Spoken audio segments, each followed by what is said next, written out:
75 ఏళ్ల చరిత్రలో జిల్లాలో మొట్టమొదటిసారిగా కాంగ్రెస్ పార్టీ పేద ఆదివాసీ బిడ్డకు ఒక మహిళకు ఎంపీ టికెట్ ఇచ్చిందని వెడ్మ బొజ్జు పటేల్ అన్నారు. ఆమెను గెలిపించుకోవాల్సిన బాధ్యతను మన భుజస్కంధాలపై వేసుకోవాలన్నారు. కొందరు పనిగట్టుకుని ఆత్మసుగుణపై విషప్రచారం చేస్తున్నారని, ఆమె ఆదివాసీ బిడ్డ కాదని, క్రిస్టియన్ అంటూ సోషల్ మీడియాలో ఫేక్ పోస్టులు వైరల్ చేస్తున్నారన్నారు. ఇటువంటి నీచమైన రాజకీయాలు మానుకుని ప్రజా సంక్షేమంపై దృష్టి సారించాలన్నారు.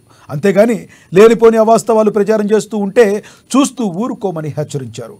తాను కూడా పేదవాడినేనని రేవంత్ రెడ్డి గుర్తించి తనకు టికెట్ ఇవ్వడం వల్ల ఈరోజు ఎమ్మెల్యేగా చట్టసభలకు వెళ్లానని తెలిపారు. అదేవిధంగా ఆత్రం సుగుణ సైతం పేదింటి బిడ్డేనని, ఆమెను గెలిపిస్తే ఈ ప్రాంత ప్రజలు గొంతుకుగా లోక్సభలో ఆమె తన వాణిని వినిపిస్తుందని తెలిపారు.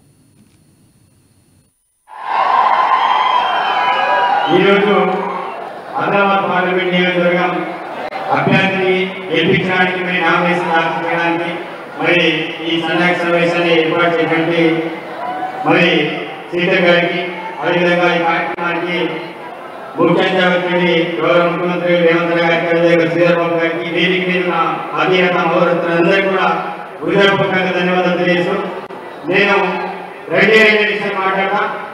ఎందుకంటే వెడంపూడి టికెట్ ఇవ్వగానే చాలా మంది మాట్లాడుతున్నాడు. ఈ గుడ్డోడు ఏమైతే ఓటర్గానికి నిజంగా వస్తున్నారు కాబట్టి ఆ విషయం కూడా చెప్తున్నా. నిజంగానే గోడం నగేష్ గారికి ఆదివాసీ సంస్కృతి సాంప్రదాయాల మీద నిజంగానే ప్రేమ ఉంటే నిజంగానే అతను రోజుగానే చూపెట్టని అప్పుడు ఆదివాసులు అతను నిజమైన ఆదివాసులు గుర్తిస్తారు. కానీ వీళ్ళు అతని మీద పనికిరాని ఆరోపణలు చేస్తే మాత్రం బాగుంటుందని విజ్ఞప్తి చేస్తున్నాను.